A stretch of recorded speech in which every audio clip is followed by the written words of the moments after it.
It was an endless task. It was rare for a bomber to return from a long raid without some damage, either from flak or fighters. Most of it would be repaired in the open. The only time the aircraft went into the hangar was for a major overhaul, an unusual occurrence, since the operational life expectation of a Lancaster was only 40 flying hours. In the winter of 1943-44, German night fighters were causing very heavy losses to the bombers, which were normally armed with 3 power-operated turrets. The most common form of attack was from the stern. The number 1 group changed the standard armament of 4 303 machine guns to twin 50 caliber guns, which had a far greater hitting power. These new turrets had the perspex cut away to improve the gunner's vision, though at the expense of his comfort.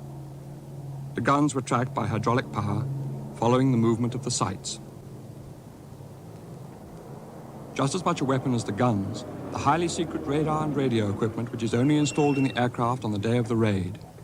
These are the weapons of the secret war fought in the night skies over Germany with whispered code names: Oboe G-H2S, Tinsel, Corona, Jostle and Perfectus, all designed to guide the bombers to the target and to defeat the German radar defense.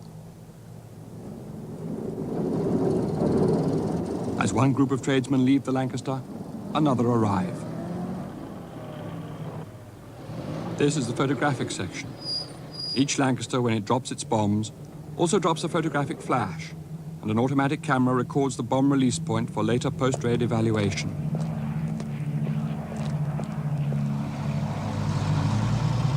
A Lancaster can carry a total fuel load of 2,154 gallons of 100-octane petrol. The crews can form a fairly accurate idea of the likely target from the quantity of fuel ordered.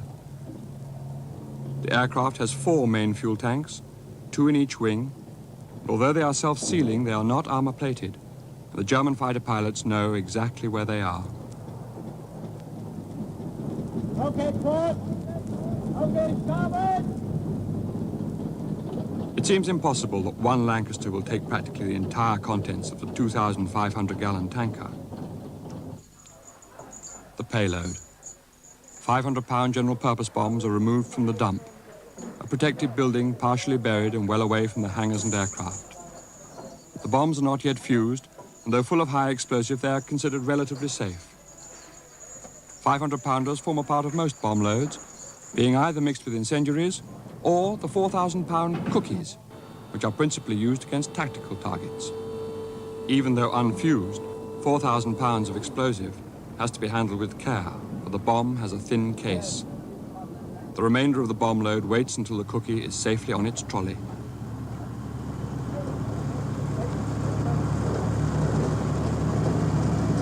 The armourers are building up a bomb load for a single Lancaster.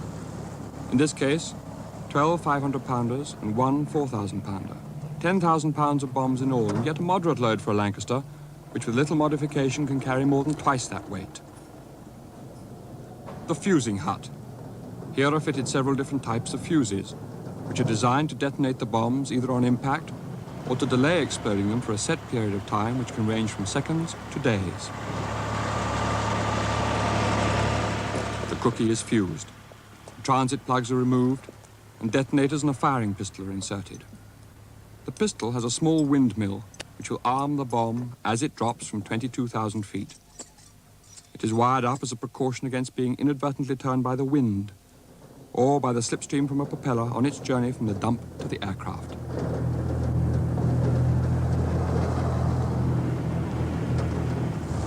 The Lancasters are left at dispersal with their bomb doors open. All over the airfield, other aircraft are being bombed up simultaneously. There are 40 bombers at Hemswell, although the actual bomb loads will vary. Some aircraft carry mainly incendiaries, others high explosives, or a mixture of the two.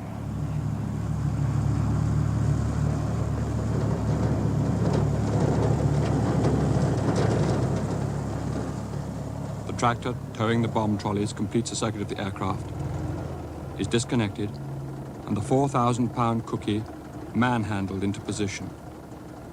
Even the slightest slope makes this a difficult operation.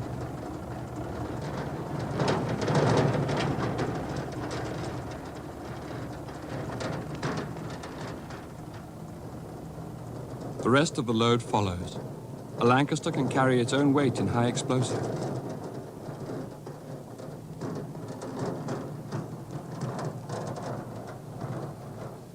The bombs are hoisted into the bomb bay by hydraulic winches.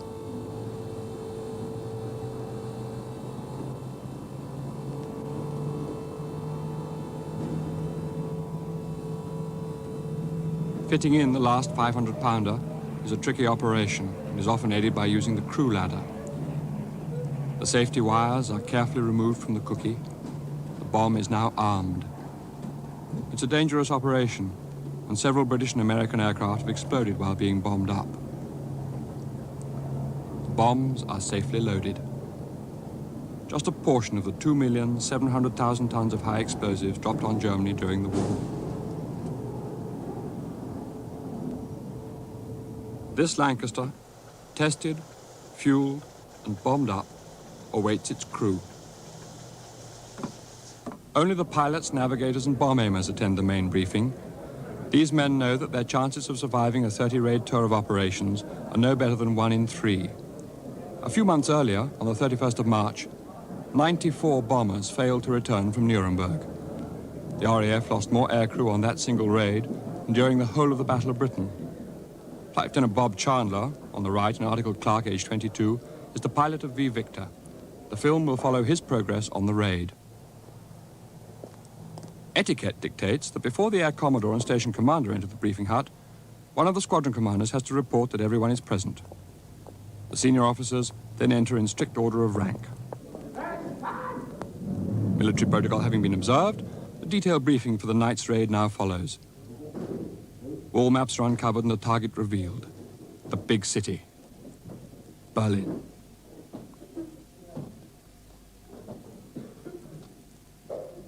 The first specialist is the meteorologist. Met is of vital importance. Tonight, the crews can expect a cold front over the North Sea, en route QNIM up to 18,000 feet, with an icing level of 5,000 feet, and broken cloud over the target. On the return, the cold front will have to be recrossed, and there will be a risk of fog over England. The flying control officer. For security reasons, the enemy is always listening. Radio cannot be used prior to a raid. Therefore, all aerodrome movements have to be done with signal lamps and accurate timing. To get 2 squadrons of Lancasters airborne needs careful briefing. And the later ones will have to take off after dark. The intelligence officer briefs the crews on where they can expect to find flak concentrations and night fighters. Followed by the time that you drop the bomb. The crews mark their charts. At this point on the homeward journey, pathfinders will drop marker flares to act as beacons. The crews are warned that even though they will have crossed the enemy coast, they must still beware of night fighters. He reminds them that crews too often tend to relax, and many an aircraft has been shot down almost within sight of home. One of the squadron commanders now briefs the crews on the detailed target and aiming points over Berlin. Pathfinder squadrons will drop colored target indicator flares. The colors for tonight's raid are mixed red and green, and the crews are instructed to aim for the center of the red flares. If the cloud closes in, they will bomb on sky markers backed up by radar. A station commander, a group captain who has already completed a tour of operations as a pilot, warns the crews about the danger of getting off the track which takes them between Bremen and Hamburg, which are very heavily defended. He is stressing that accurate navigation is essential to concentrate the raid into as short a time as possible in order to overwhelm the defenses.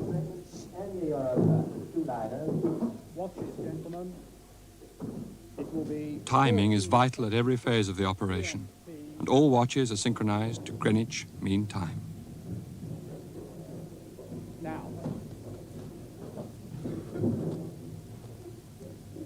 An Air Commodore has come over from Group Headquarters to address the crews.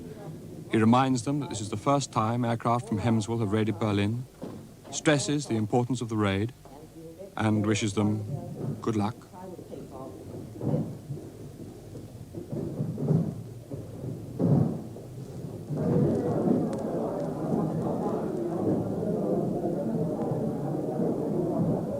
The briefing is over and the crews relax, though the jokes and laughter are perhaps a little forced. The raid is definitely on. They will be taking off for Berlin in less than 2 hours, and they know that the odds are that some of them will not be coming back. The flying kit is stored in special huts where it is cleaned and maintained. The crews arrive and sign for the most important item on which their lives may quite literally depend, their parachutes, together with the Mae West life jackets. The aircrew, with the exception of the pilot, are issued with chest parachutes which have to be clipped on for use. The pilots use a full harness with a seat parachute, which many maintain is harder than concrete. Someone usually has to crack the old joke, if it doesn't work, I'll bring it back. The locker keys are kept in the equipment room. Bob Chandler, he's called Flying Officer Harris in the film, goes to his locker where his personal flying clothing is kept and puts on his sheepskin jacket. There's one at the side there. Okay, let's hit it out. Don't put it on the ground.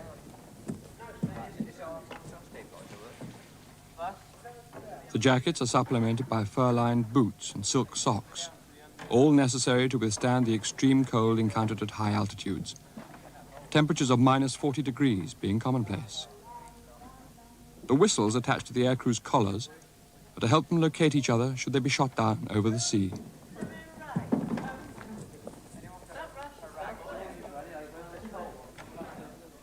Lancasters normally carry a crew of 7. Pilot, navigator, flight engineer, bomb aimer, wireless operator, and 2 air gunners. Most of the crew are sergeants and all volunteers. Bank clerks, garage hands, teachers, students, serving in the Royal Air Force for the duration. The crews, encumbered by heavy flying kit, are taken in buses and trucks out to their waiting bombers, which as a precaution against German air attack, are dispersed around the airfield.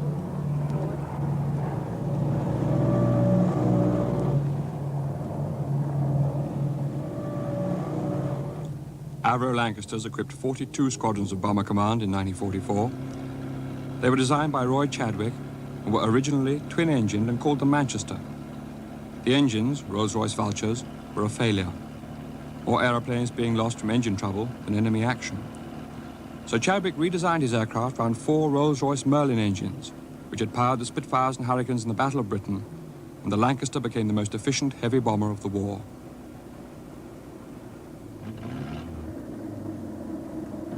"4,000 Lancasters would be lost in action during the Second World War, and while this film is being shot in autumn 1944, number 1 group's losses are averaging 70 a month.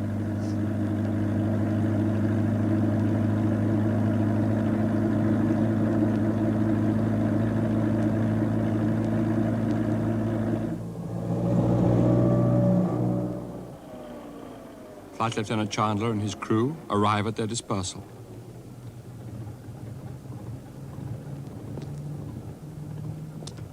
Their Lancaster will have been run up and tested earlier in the day. Chandler would then have signed the Form 700, signifying that he was satisfied that his aircraft was airworthy.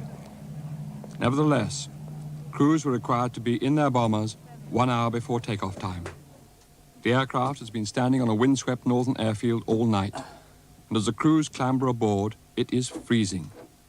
The least envied crew position is the rear gunner, tail end Charlie. Once inside his turret, he remains strapped in for perhaps 8 hours until the aircraft returns to base. Another gunner, the mid-upper, climbs to his station. He stows his parachute below the turret, for it's impossible to operate the guns while he's wearing it. The gunners know they will have but little time to retrieve their parachutes in the darkness should the aircraft be hit. The seat hardly seems adequate for an 8-hour flight. The mid-upper gunner's turret is power-operated and can rotate through 360 degrees. It is armed with twin 303 Browning machine guns. Its main function is to protect the bomber from beam attacks. The flight engineer and pilot make their way along the fuselage, which is crammed with equipment and obstructions. The vital escape hatches are tested. One of the major obstructions on the way to the cockpit is the Lancaster's infamous main spar. Difficult enough to clamber over with the aircraft stationary on the ground, but to get over it in the dark, wearing a parachute, with the crippled aircraft perhaps on fire, spinning and awash with hydraulic fluid, is next to impossible. As the crew settle into their positions, the cold, impersonal machine comes to life. The wireless operator switches on the intercom, which from now on will be the only communication possible between the crew members. Chandler straps in, behind his head the sole piece of armor plating on a Lancaster. It is vital, for these aircraft have neither dual control nor co-pilots. The average Lancaster pilot on joining his squadron will probably have less than 200 hours flying time. Chandler was an exception. He had learned to fly in America in 1942 and become an instructor. And by the time he flew Lancasters, he had 1,400 hours in his logbook. The covers which protect the tires from oil drips are removed. Each Lancaster has its own ground crew, responsible for routine maintenance, and they become intensely proud of their aircraft.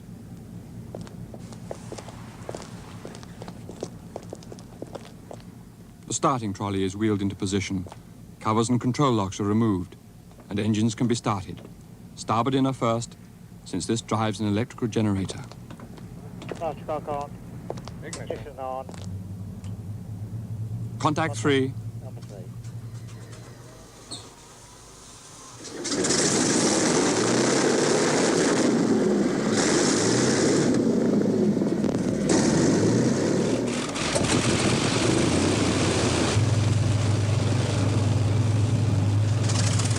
As the engines start, one by one, the long litany of pre-takeoff checks begins.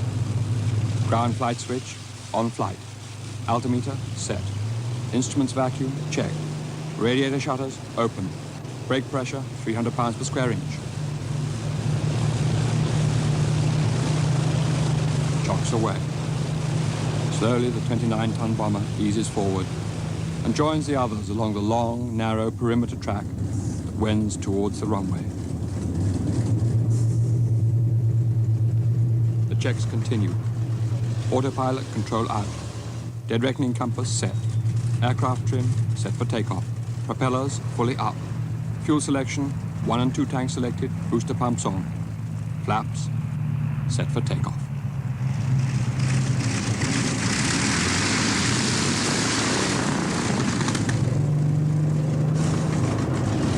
As each aircraft begins its takeoff run, another takes its place.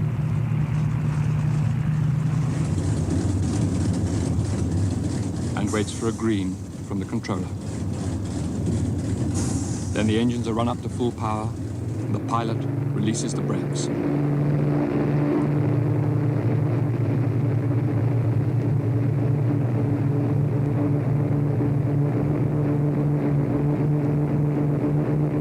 (3,000 RPM, 14 inches of boost). The flight engineer watches the temperatures and pressures of the hard-pressed engines as the pilot keeps the heavy aircraft straight on the runway.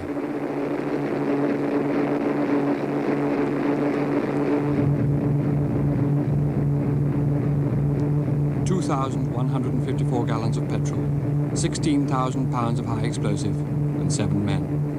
An overall weight of 65,000 pounds.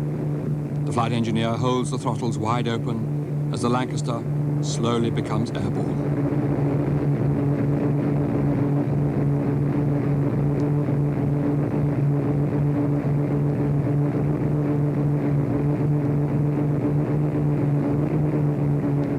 This is the most critical phase of flight. An engine failure now could spell disaster.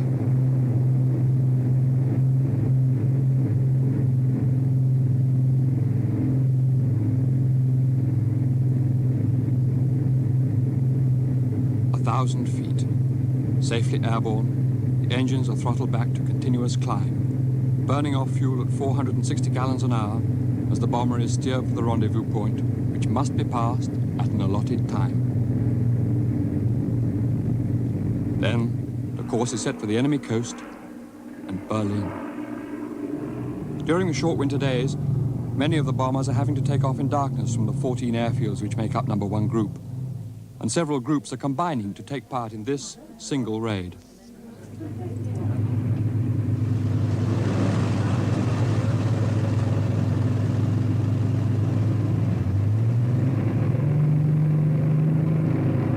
To coordinate the simultaneous arrival over the target of 500 heavy bombers taking off from widely dispersed airfields is a difficult task, but it's done by this group, weather permitting, every other day.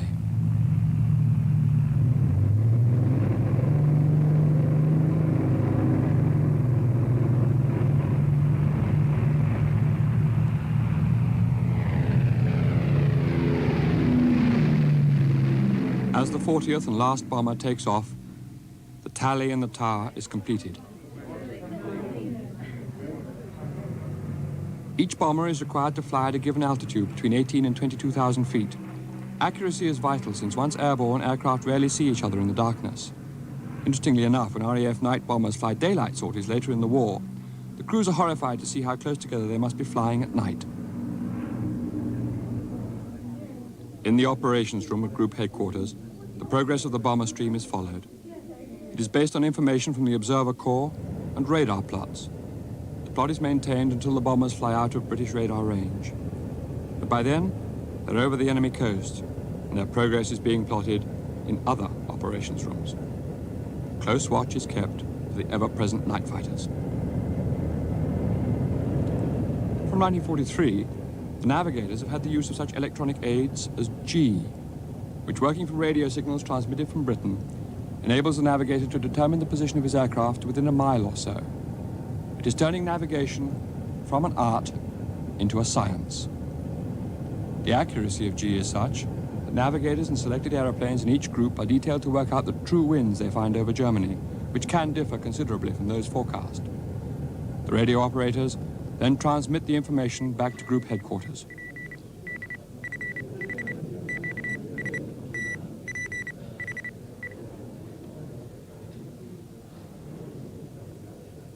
The meteorologists amend their charts,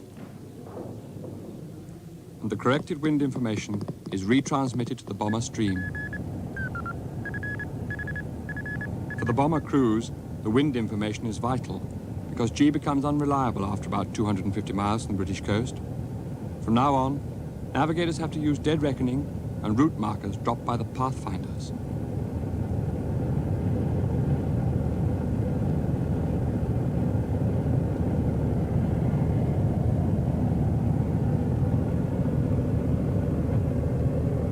When deep inside Germany, the radio operator tunes his transmitter to an enemy fighter control frequency. The microphone in one of the engine bays is switched in to jam the vital instructions to the night fighters.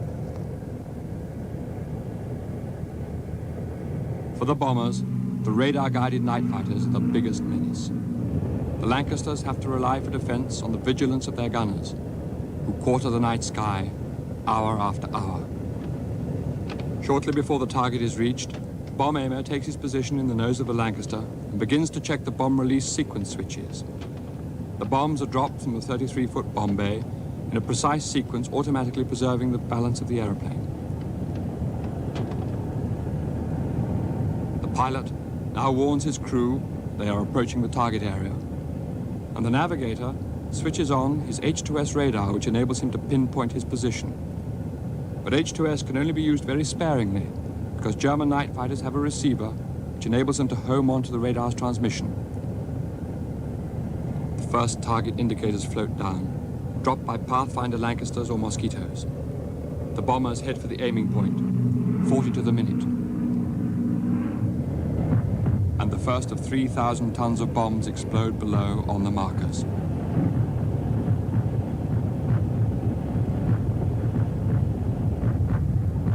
As the aircraft makes its run to the target, another Lancaster passes underneath, just to the right. There is always the danger of being hit by bombs from above. Chandler is now flying the aircraft on instructions from his bomb aimer. It's a 5-mile run to the aiming point, and although it only takes 2 minutes, it seems to the crews to be an eternity as the bomb aimer guides the pilot through his sights. Left, left, steady, left, hold it, right, left, steady, steady, bombs gone. Although there is severe turbulence, strangely nothing is heard of the Holocaust below, above the roar of the engines. On leaving the target, the navigator sees a contact on Fish Pond, his fighter warning radar, and alerts the rear gunner. As soon as the gunner has visual contact, he shouts, "Corkscrew, port!" As the heavy bomber is spiraled downward, the fighter opens fire. Corkscrewing places a tremendous stress on the aircraft structure, but is often successful in losing the fighter.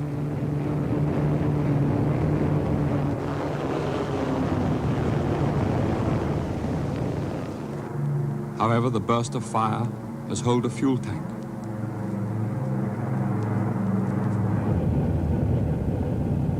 Immediately, the flight engineer feeds all 4 engines from the damaged tank to use up the fuel before it leaks away. He then works out the likely endurance on the weakest possible mixture, which reduces the Lancaster's airspeed to 160 miles an hour, making for a long journey home against the prevailing westerly winds. At bomber airfields scattered across the East Anglian countryside, station commanders sit waiting for the news of their squadrons. The bombers have signaled when over the target, but little further information is available. Radio is only used when absolutely necessary, because the transmission will betray the position of the aircraft to the German defenses. There is little to do but wait.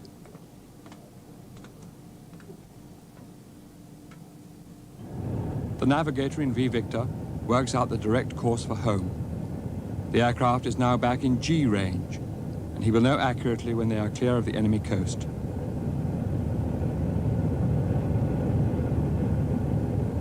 The radio operator can now risk transmitting a report to base, giving the estimated time of arrival, which will be much later than the main stream.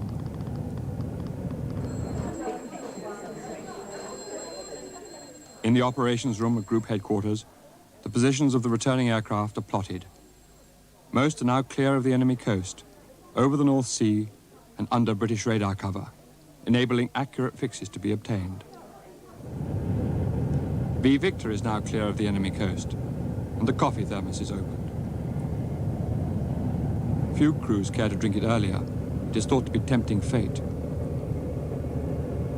There is also a practical reason, because to drink, the oxygen and intercom mask has to be removed, and this can only be done safely below 10,000 feet, which is only normally reached when descending over the North Sea. The first of the returning aircraft are now nearing base. The runway lights are lit, and in the tower, the controller stacks the bombers over the airfield. Radio can be used for the landings, and the WAF operator passes on the landing instructions to the orbiting aircraft. Q Queen descend to 2,500 feet, F Fox descend to 1,500 feet, O Oboe, pancake. More bombers, some damaged, all with exhausted crews, make for home. Their only navigational aid, a light beacon continuously signaling in Morse the ident letters of the airfield. H, L, Hemswell. Then the welcome sight of the flare path, and a green. Thankfully, the big bomber sinks onto the runway. One more op is over.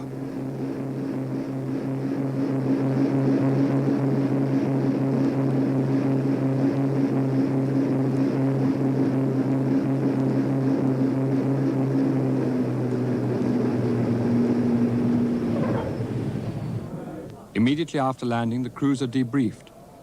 The names of the returned men are checked, though most nights the roll will be incomplete. Then, tea laced with rum. The men, after an 8-hour flight, are tired, cold, and temporarily deafened by the continuous roar of the engines, but the debriefing must take place at once, while the events of the raid are fresh in their minds. The specialists, were the instruments okay? Any trouble with the radio, engines, airframe, controls, guns, any malfunction or operational difficulty is noted. Though it is now the small hours of the morning, many have stayed up to greet the returning crews.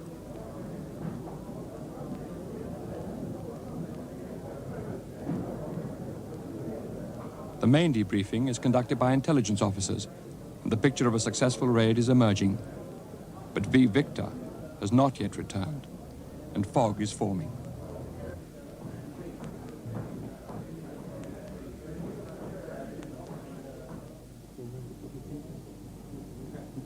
At group headquarters, colored markers indicate that airfield after airfield of number 1 group is closing due to fog.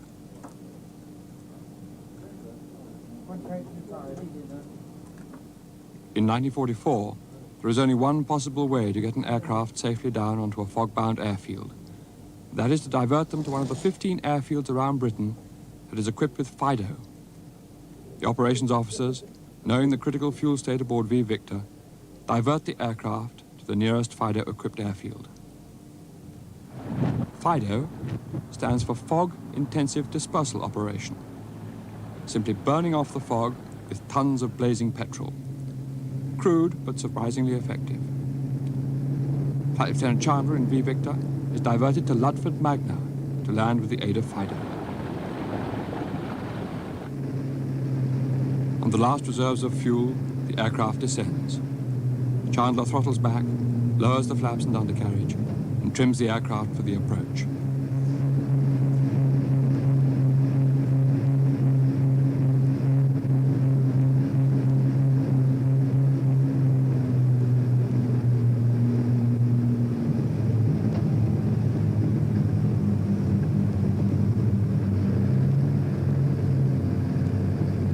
The burning petrol has dispersed the fog, and he is clear to land.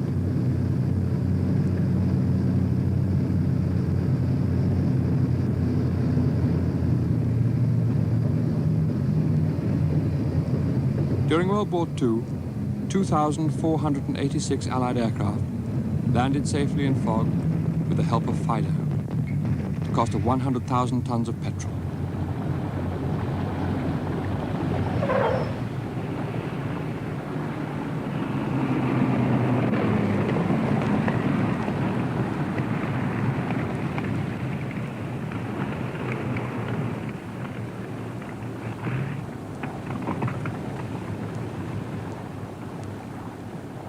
After touchdown, the Lancaster backtracks up the runway.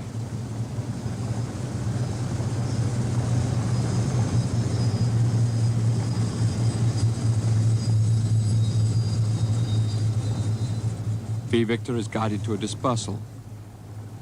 There are several shutdown checks to be made. Finally, the engines are cut and the crew climb out. It's good to feel the solid ground beneath their feet and to realize that the raid is over.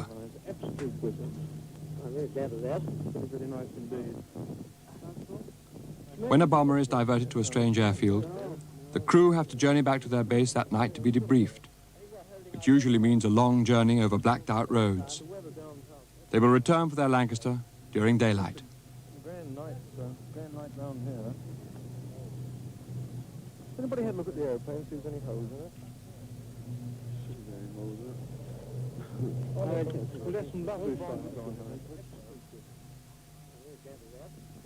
Bob Chandler's crew are the last to return to Hemswell. The WAF intelligence officer will ask them the usual questions. Was the TI marking good? Did you bomb the primary target? Were there fighters over the target? Where were you attacked by the night fighter? Did Fishpond give warning? Was the fighter hit? For these young airmen who survived, this is a period of their lives they will never forget. Bob Chandler, the 22-year-old articled clerk, now a Northampton accountant, returned to Hemswell for the first time 33 years later. The only time as a pilot I really loved this place was when I came back. And if you come back over this aerodrome after being on operations on a nice moonlight night, it's really a delightful place to see below you, and it's quite pleasant to be able to get down on the drome again and to think another operation is finished. Any pilot that's flown from this drome will certainly remember this main runway with the main buildings on the left there. They will remember turning into the face of the runway here, revving up their engines prior to takeoff. They will remember the dispatcher's hut, which was usually somewhere around there, to give you the green signal to go off. They will also remember the people who came out to see you go off, the ground crews, the WAFs. Always, no matter what the weather was like, there was always somebody there to wave you off. Bob Chandler completed his tour and was awarded the DFC. He was demobilized in May 1946 after flying 1,733 hours. He has never flown since.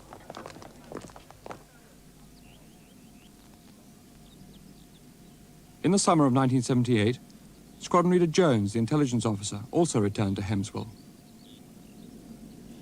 Well, this is where the briefing room was, but the hut's gone now. And in those days, we used to plan the raids and then bring the crews over into the briefing room. The first they saw of it was when we rolled up the blinds and the route was displayed. I think the most unpopular targets were Berlin and the Ruhr.